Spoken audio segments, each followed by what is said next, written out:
Good morning. I want to just come on and have a quick conversation with you and let you know some of the things that I've seen as a publisher, as a writer, as an author, as a business owner.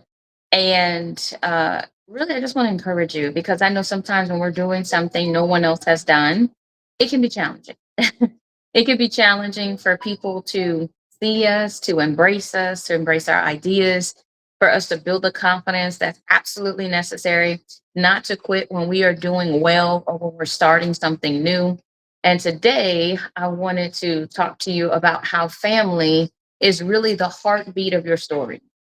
Um, I know when I first started writing my first book, I wrote about my family. I wrote about my life story. And in writing about my life story, I started to realize things about me. I started to realize things I did very well. I started to become a bit more objective in how I saw myself and maybe how other people have seen me all along. And when we can take ourselves out of ultimately, when we can take ourselves into this objective perspective, it allows us to write with a free heart, a free mind, and for us to look at our stories from another person's point of view.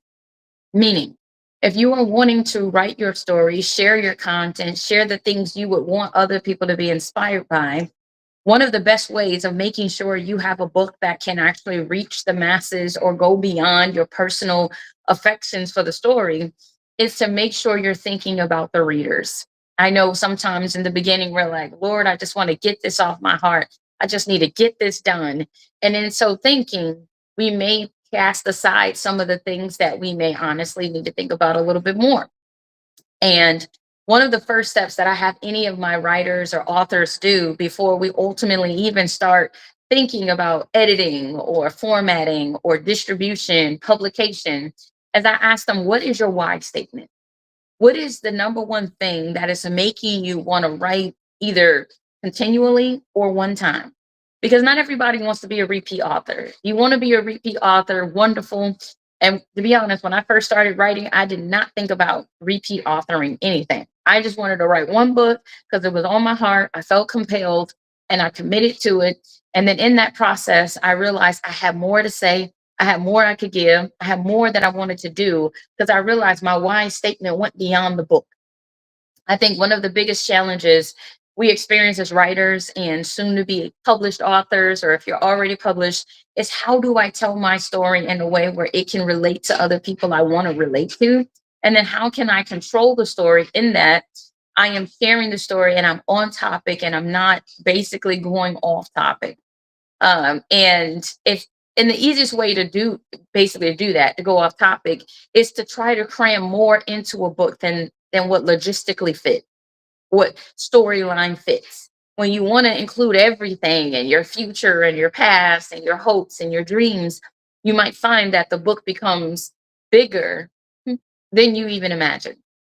Okay. And what I want to encourage you to do is as your story begins to develop and get bigger, don't quit on the story. Tell the story, outline the story.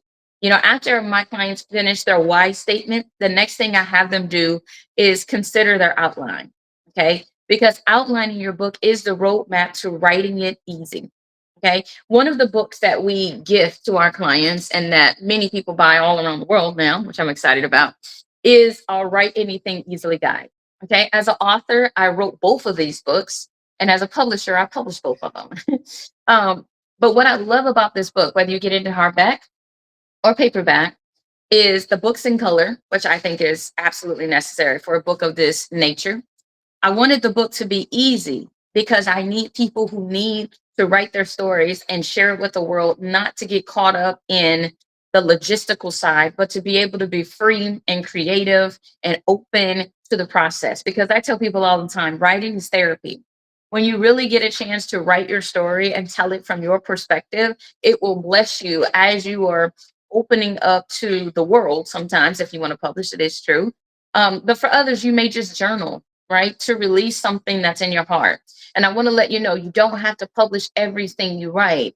But in publishing it, the question becomes, who are you writing or publishing it for to relate to And yes, there are business goals attached to this often than not, and that's perfectly fine. I even recommend it. If you are wanting to be a repeat author, you have to be able to sell books. I mean, ultimately, that's what we're going for, right?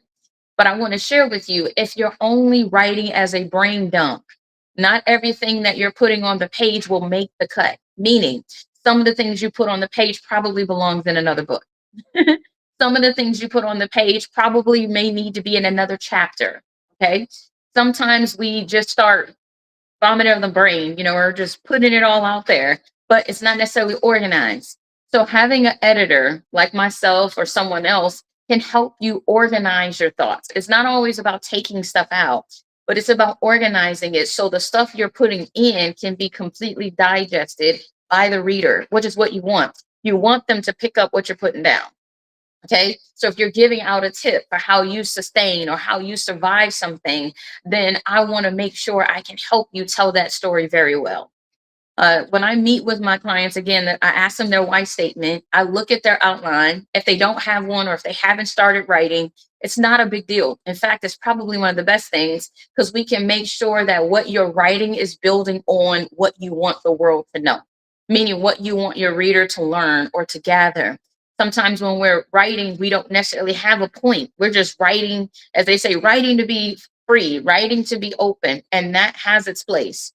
But as an author, as a either published author or as an author that wants to go in business, there are steps that I want to encourage you to think through. So when it comes to selling your book, talking about your book, going to expos, going to pop-up shops, going to these places, going on stages and being a public speaker, you know that what you're speaking on will relate back to the product you brought to the table. How many of you have said, okay, I want to create something that allows me to go on stages, that allows me to tell my story, that allows me to share, my testimony or my process or my gifts with the world. But when you read their books, they're not connected. When you hear them speak, they really don't quite connect what they're talking about and what they're passionate about with what's even in their books. So you buy the book thinking you're getting their passion and their motivation and their growth, but when you start reading it, it might be disjointed, where it's hard to understand. It's really their thoughts on paper, but it's not necessarily a organized flow. So this is where you will need a publisher or editor or someone that can come alongside you and say, hey, I see your vision. Allow me to make it better, clearer, understandable, organized, right? And when you are in these steps, you want to pick people that can relate to you. You want to pick people that can understand you, want to be where you are, want to, they see the vision that you see as far as who you want to relate to, who you want to pick up your book. Because sometimes we did do the right things, but maybe we didn't align with the right team. Maybe we didn't find somebody that really cared about our story. We just found people that wanted to publish and move on, but you didn't quite feel that connection with that person. One of the things I love about going live and having conversations like this, making videos like these, is that it allows people to connect with me as a author, as a writer, as an editor, and as a publisher. Because when you can connect with people that you can see, when you can hear their voices or video chat them, this allows you to build a relationship with someone that you are entrusting one of the most private, aspects of your lives. For many of you who are telling your life stories, you don't want to tell your life to someone you can't trust or you don't know or you don't connect with, because they can mismanage your, it's not just your story, but you feel like they're mismanaging your life because it's your life story, especially. I talk about how family is the heart of the message. Family is what makes us want to write or to live or to do things, to go to work, to accomplish greatness. And if you are at a point where you're wondering, well, what can I really write about? The number one thing many of us write about is our family, is our experience, but we do it from our perspective. And that's the key to reading any book, is you want to know whose perspective am I reading this book from? So as you go from the editing phase to the writing phase, I want you to consider whose perspective are you sharing the story from? Is it the eyes of a child? Is it the mother? Is it the father? Is it a friend? Is it a teacher? Is it a coach? Because all of these things play into how you narrate the story, right? Or how you internalize dialogue as you're reading the story. And when you are writing your story, you want to make sure that your point of view is consistent, because you will start using pronouns. This is going into editing. You'll start using pronouns, or you'll start using first or second, first or second perspectives when you're writing, and it can be confusing to the reader because they don't know who's talking. Is this the narrator? Is this what character? Why are they doing this? Whose head am I in? So, Quantum, how you doing? Billy, thank you so much. I saw you too. Shout out to both of you. So I want to let you know, when we are battling, when we're reading books, it makes them harder to read and easier to put down. So if you want to write a book that people love and fall in love with, if you want them to fall in love with you, then you have to nail your audience. And nailing your audience also includes how you nail your characters. Okay. So if you have a mature audience, then you want to have perhaps blessings. Thank you so much. You want to have people that can relate to mature characters. If you want to talk to mothers or fathers or parents that are dealing with difficult children, you probably want to write from the perspective either of the child so they can understand their own children, or from the parent that is disgruntled and how you're going to help them use this book. Yes, fiction and nonfiction can be tools of success, of learning, of entertainment, of fun, but also of growth. I think one of the best books, and one of the things my husband says all the time is, when he watches a movie, a K-drama, a series, or whatever we're watching, he always says, man, these characters really didn't grow. Some of us are looking for personal growth. Some of us want to see character development, meaning the characters are not exactly the same. Even if they're the same, the outcome has to what? Develop, because that's how life works. So if you want to impact people and make something that really like attaches to people's hearts or minds or memory, okay, you have to create content that makes them check in with the content in more than one level. That's why if you read any of my books, they're going to relate to you in three ways. Okay. One is you're going to just fall in love with the writing, the way it's written. Sometimes it's not about what you say, it's how you say it. Right. So we can say something that can empower. We can say something that inspires. We can say something that makes people feel rejected or hate a character, because it's how you position their introductions, right? Or their exits. Okay. Sometimes we can celebrate people dying, although we wouldn't do that in real life sometimes. I hope not. But in books, we're like, man, they deserve, right? Why? Because the writer mastered the appeal that they wanted you to have, or the interpretation of a character that they want you to have, and then they charged you with a emotion, which is really good. It's really good when you feel some kind of way when you read something or you watch something. Okay, that means somebody, either actor, the writer, or the character, did something very well. All right. Now the next thing is, you want to make sure that you ultimately know the perspective, right? We talked about that a little bit too, because when you know that, you're able to connect with someone in that, on that level. Okay. Another thing you want, and you will find in my books, is I want to show you how I personally have grown. Because when you learn something, it's easier to teach someone else. And when you teach someone else something that you've learned, this is how you master what you've learned. Because if it only works for you, if it only worked one time, some will call that luck. Some will call that a bless up. Some will call it favor. Some will call it so many things, but it may not necessarily be practical, right? So if you can only bake your bread one time, and after that, you don't remember the recipe, you don't know how to put it down, you don't know how to, what I'm saying, relate the flavor profile, you don't know how to describe it, then you're going to find yourself not being able to tell anyone else, but it will be a unique experience for you. It doesn't pull away from your experience. It just means it's not one where you can easily share it. Okay. So consider, what did you learn that other people can see? They may not learn it, but at least they can see it. They may not agree with it, but at least they can be aware of it. Okay.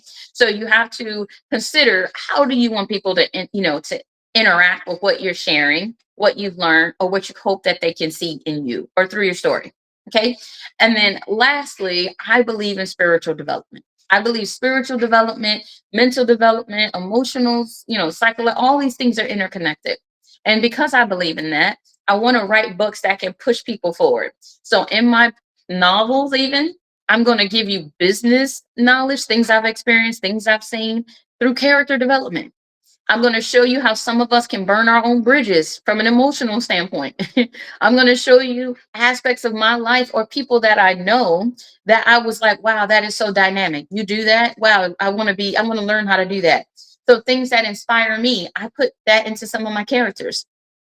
Things that I like or I enjoy or I've noticed about life, I put in there. You ever watch movies and you're like, man, that was a deep thought? That wasn't by happenstance. That was because someone intentionally put it there because they wanted you to get more out of the story than just who the character is and what happened and what went wrong or right. They want to also expand your ability to love, to hear, to listen, to do something. Okay. And ultimately, when I write books, I'm always looking at what would I want someone to get out of this book? What would I want the reader to come away with? And why would they want to reread this book again and again? And the reasons are really plain. Most of my, I would say all of my books, but I would say, yeah, I would say all of them. All of them have an element that I believe you can reread and be like, wow, I didn't see that. It's one of the reasons why I love the Bible because you can read it once, you can read it twice, you can read it three times. And I don't know if it's something that happens within our hearts or that happens within our minds that expands our vision, or it's just the fact that it's something we need in the moment. Sometimes it's nothing new. It's nothing new in the books that you may read. Honestly, there's nothing new under the sun. Every romance movie has similar plots. Every action movie has similar plots. If you watch any of the, character movies, whether they're a Spider-Man, a Batman, or whatever, there's always a villain. Always, it's just the way. This is the prototype for writing and telling stories. And you want to learn what that is so that as you tell your stories, you're going to deliver what people expect, but you want to do something different that makes it you. Whether it's the way you write it, whether it's the way you do dialogue, whether it's the way you position plots, whether it's the way you develop your characters, whether it's the way you essentially give, notes and nods. Is it your camera angles? And for the moviegoers, the script writers, what is going to make what you do you? Sometimes people say, Crystal, when you write so many books, I have 64 published books of my own, not including the ones I published or ghostwrite for other people. I have 64 of my own, and I'm still putting out books. Actually, I have a couple books I got to put out soon. But some say, well, Crystal, aren't you ever like wondering what is going to happen? Or when you go to events, are you ever worried about who's going to buy what? And my short answer is always no. I'm not worried about what other people are doing because I know what I'm working on. I know what I'm working towards. I know who I am. I know who I am as a writer. I know what I don't do. And I know what I can appreciate about other writers because they're not me and I'm not them. So I don't want you to ever get intimidated and feel like you don't have something to bring to the table because you don't write as well or your story don't feel as crazy or dramatic as someone else's. Maybe your genre is just totally different. Maybe your storyline or your ideal reader is something else. And when we don't allow ourselves to express who we are, but we try to become something for the reader or for business or for whatever, it can be harder to tell the story you want to tell. For some of us, we're trying to write like AI, and AI is not a passionate or compassionate, creation. It's meant to just create content, make it similar to everybody else's. It does not specialize in uniqueness. It does not specialize in you. It doesn't specialize in your soul or your experiences or your unique ways. It only can relate what everyone else is doing and then put your name on it. Now, for some of us, we might say that's good enough. Others were like, that ain't me though. I don't talk like this. I don't want to relate to the reader like this. Okay. There are aspects of AI that I think are great, but I would say no one can tell your story better than you. Meaning, what's in your heart? The way you talk might be the way people need to hear it. Sometimes the way a character feels can only be expressed through their language. It doesn't mean it's your language. I don't personally use swear words or any of that stuff in my regular life, but I can't make my characters talk like me because that's who I am. I have to let the characters be who they are so that they can connect to the people that can connect to the character. Sometimes there's ways where you can force something to sound or to be perceived, but it's not true to the message. It's not true to the character. It's not true to how they felt. It's not true to how the reader may feel or interpret what you wrote. So allow yourself to be free to write the way a character may need to be developed. They may need to go from, if your character is going from rough, ready, raunchy and all that stuff to saved, delivered, and set free, sometimes the best way to articulate that is to show people, especially if you're doing novels and fiction. I know when a lot of us do Christian fiction, we think, oh, I have to filter out all the bad stuff. No, because then you're going to miss the people you might try to evangelize to with your story because you're filtering out all the things that people need to read or to see or to understand. If the father took out Rahab's story because it was too much, she was a prostitute. It's in there. He didn't try to make it sound good. She was a lady of the night. No, it said what she was doing. Okay. And sometimes we need to read it as it is. Sometimes we need to hear real life stories and know how big God is to deliver those who are living a real life. And yes, it's entertaining, but it's also powerful. So when you read my novels, they're real people. They're real characters. And that I believe in writing true to characters and not just true to PG-13 so that other people can be comfortable about how clean God delivers. Because sometimes he's delivering people out of messy situations. It doesn't look good. In fact, it look hopeless. And I want to show that with some of my characters. Some of them never accept the gift of God. I know a lot of us, when we watch Christian movies, everybody gets saved by the end. That's not how life works. That's not what people do.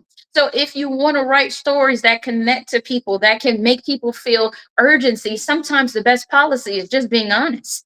It's just laying it on the table, showing people how people operate. Okay. That's one of the things I feel like certain genres or, genres, categories got right is they're true to characters. So if you want to write certain genres, consider being true to characters. Now, do you have to write swear words in your books if you don't want to? No, you do not. But there is a way to still develop the aggression of a character. There is still a way to not water down, what you're wanting to express because you're worried about what some people may say about the character when that character are real people that will pick up your book or may want to. But when they start reading, they're like, yeah, this ain't real. Hey, Kenneth, how you doing? Thanks for being in the Rose Club. All right. So I want to encourage y'all today. If you are considering writing your stories, consider whose perspective. Know that your family stories and your life story is enough. What you have going on is enough to tell the story that you may feel led to write. The only question is, how can you write it better? All right. So write anything easily. You can order the book wherever you want to. You can go to writeanythingeasily.com, authorkle.com, or you can search it, Google, Amazon, everywhere you want to go. All right. But I encourage you to grab this book because in this book, I'm going to share with you 6 points for how you can write anything easily. Okay. I have 64 published books of my own. I gift this book to my publishing clients because as writers, as authors, I need you to know what you want. Sometimes the most difficult person to publish for, they're not a difficult person. It's what they want. They don't know how to define. So when you say, okay, well, how do you want to tell your story? What do you mean? From whose perspective? Well, I don't know. Let's think through the details. So then here are the questions to help you think on how you want to tell your story, because the right people are going to different people are going to gravitate towards different characters. You ever watch a movie and you love the supporting character more than the main character? That's because they develop the supporting character better. Okay. Then sometimes the main character, where you're like, man, this person right here, I want them to win. I know they're not even in the front, but man, dang, can they ever get a break? Can they ever this? Can they ever? And that is good writing, right? But is it balancing the story? Sometimes the answer is yes. You just don't really feel the main character. Other times they didn't develop the main character enough for you to care about them. Okay. So I want to show you that creative writing can need more, and it does need more than writing a life story, because it's not just about the events, it's about the characters you want people to fall in love with.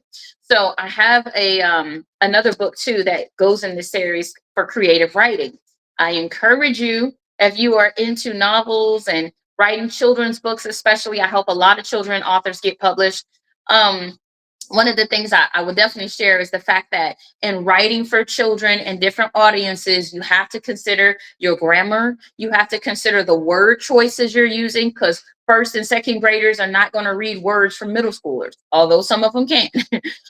It won't be the norm. Okay. So it will be hard to categorize your book if you wrote it in such a high level or low level that people in the level can't relate. I want to do another book, and the title I came up with, I'm like, no, Nobody in first grade or second grade will say socially awkward. That's too it's too advanced for their levels. Not that they can't read the words, they wouldn't necessarily appreciate the title. It's not going to jump out at them. So I'm like, okay, I'm gonna have to rework the title, not because the book isn't about being socially awkward, because everyone can relate to that. Even children can relate to the fact that everybody don't like them. But that's what they would say over socially awkward. A lot of people don't like me, or I don't have a lot of friends. So you want to consider that as you're making your covers, as you're titling your book, and don't feel like you have to come up with the title before you write the story. Sometimes we write the story and then we come up with the title. So I allow myself to be free when I write my books. I even write my introduction sometimes at the end of the book. Meaning when I wrote all my chapters. Why? Because I know the whole journey now. I know quotes that I said in different chapters that I could pull into the introduction that will make my introduction more compelling. Okay. When you're reading an introduction, you want the interior of the book to match the introduction or to make you feel like, yeah, they delivered. Man, this is what they said in the beginning. It's fun, right? When you watch movies, everybody loves a foreshadow. Everybody loves when they go back in time and show you why or how they got where they got to, because it gives you a clearer picture. And in your books, your introduction should deliver on that too. So if your introduction is completely detached from what you wrote on the inside of your book, rework your introduction. Don't be afraid to go back to it after the book is written, because sometimes it's the best time. Okay. I've had clients turn in books and their titles do not relate at all. And I'm like, you sure you want to leave it like this? I mean, here's some of my thoughts. And in my book review process with KLE Publishing, by the way, the name of my publishing company, if you do need my help, is KLE Publishing. You can Google me. You can go to klepub.com.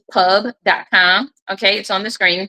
And ultimately, I'll even give you a QR code for those of you that can see it, just to make it a little bit easier.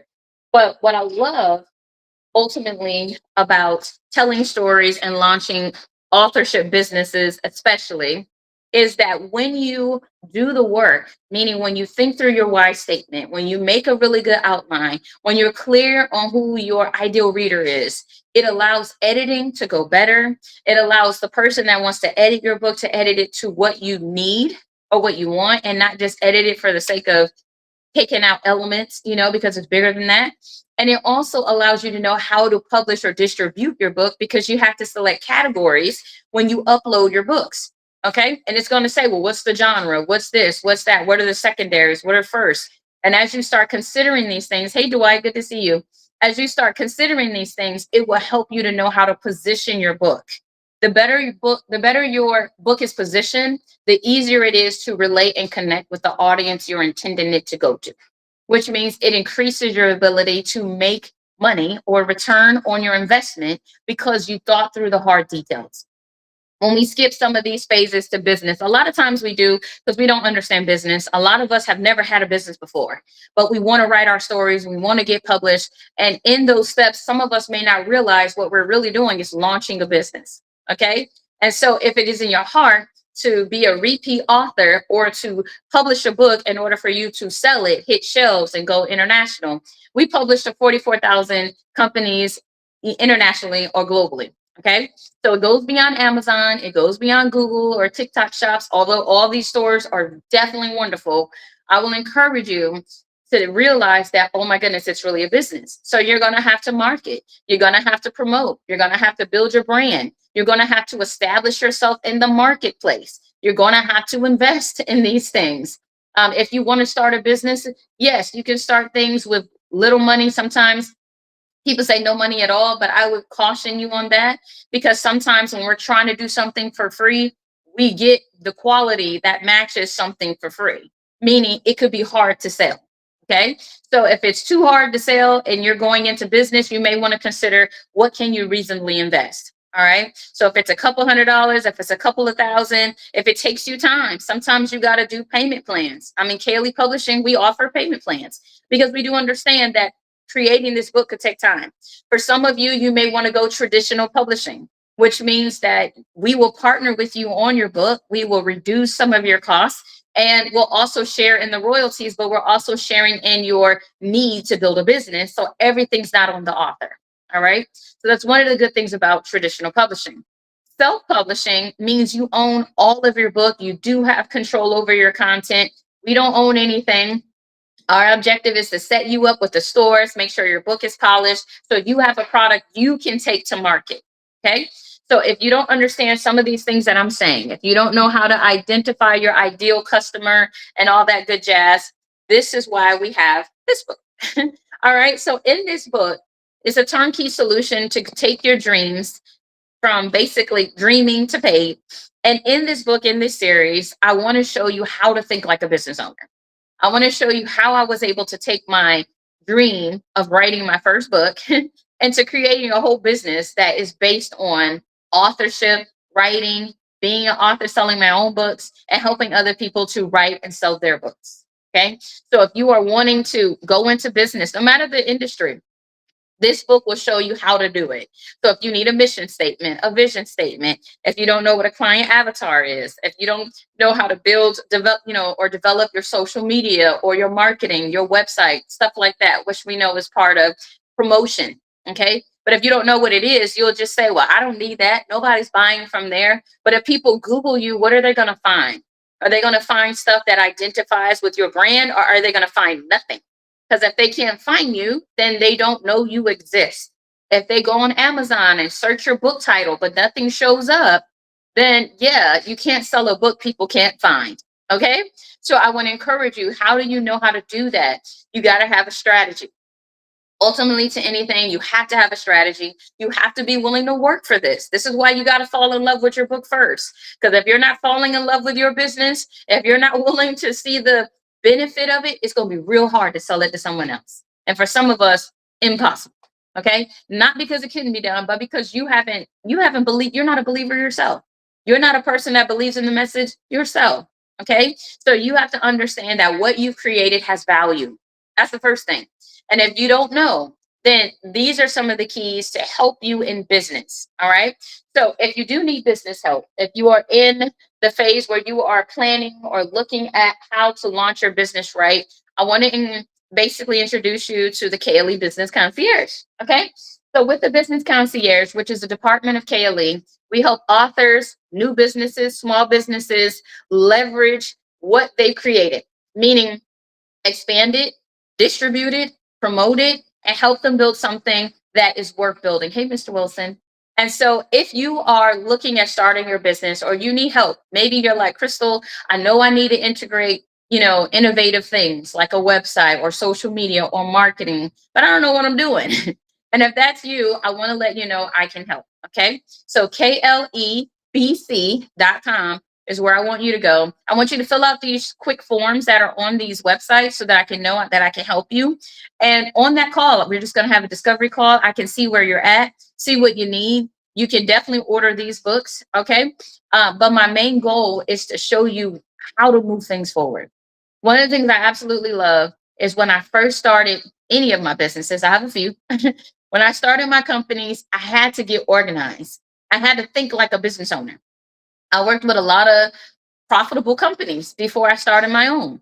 And they showed me the culture that I wanted or did not want. They showed me the work ethic I did have to have because I was already using it. For some of us, we are not doing our full potential because we're not really in love with our companies or our jobs or our career paths. So we're not really pushing ourselves and we don't really know what we're capable of. But when you realize this is what I want or this is what I'm pursuing, it can show you how you can push harder. And for some of us, pushing without direction is just pushing, right? Pushing without a goal is just work. So if you want to get to a point where it can benefit you or be beneficial, then you got to get organized. And that's what this does. This gives you 5 key categories to help you to get organized, okay? So that you can launch your businesses right. All right. So if that can bless you, do that. If you want to go to the website where I can get a hold of you, it's KLEBC.com. Okay. You'll see it on your screen if you have it. If not, just remember KLEBC.com. All right. If you do need publishing help or if you would like to reach out to me, it's KLEPub.com. Just short for publishing. And I would love for you to fill out that form on our website so I can get to know you, your book, your story, where you are, and see how I can help you move this thing along. I want to let you know one of the biggest things that I encourage people is don't allow money to be the reason you don't do stuff. Meaning, if you say you want to write your story, find a way to write your story. If you say you want to live on purpose, find a way to live on purpose. Everything doesn't have to cost money. You're right. And that's why I tell you, if you want to have a dream, don't just dream about it, make it happen, make it come true. If you write your story and you get it published and you don't really care about if it sells, I have clients that feel that way. They just want to get their books published. They don't care if it sells because it's not about the sales, it's about their process. Okay. If that's you, I can help you too. If you want to make it a business, I can show you how. All right. Because there are, as they say, there are levels to this. So, whatever your goal is, what I want to encourage you to do is don't quit. What I want to remind you of is your family or your experiences are enough to launch a business. It's what we experience, it's what we see, it's what we endure, it's what we conquer that makes incredible businesses. Entrepreneurs look for ways to make people's lives better, at least different. Okay. So if you want to do that, and if a book can help you, I can definitely help you. KLEpub.com. And if you want to launch a business and I can help show you how your business can make sense, be simple, right? Then you can definitely check out the KLE Business Concierge, which is KLEBC.com. Okay. So until my next live, guys, which will likely be tomorrow, I want to wish y'all a wonderful day. I want to thank every last one of you for being on this live, for connecting with me. If you would like to reach out to me and the websites or things it's hard to catch on to, just send me a message. I would love to hear you in the DMs and know what you learned or what you liked about the lives. Let me know your comments and thoughts. I will share highlights from the videos as soon as I can, y'all. So definitely put them in the comments when you see the videos. But I trust that this has inspired, definitely motivated, reminded some of you that what you have is enough and that going into business doesn't have to be difficult, but it has to be intentional.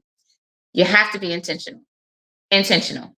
Because when you're intentional, you're going to build a strategy. And I dare say launching a business requires strategy. All right. And if you don't have one, let's work that first. All right. Let's get out the kinks. So when you get to the end of this road, you can learn it. And if you want to repeat it, you can keep going. That's what happened to me. I put out my first book. I learned a system and then I published my system, which is what Write Anything Easily, the book, is all about. All right. You can also go to that website too, writeanythingeasily.com, all spelled out normally. And you can see all of the series that are coming out in that series that will help you literally write anything. Okay. All right, y'all. So until my next live, y'all have a beautifully blessed day. I trust this has, again, encouraged.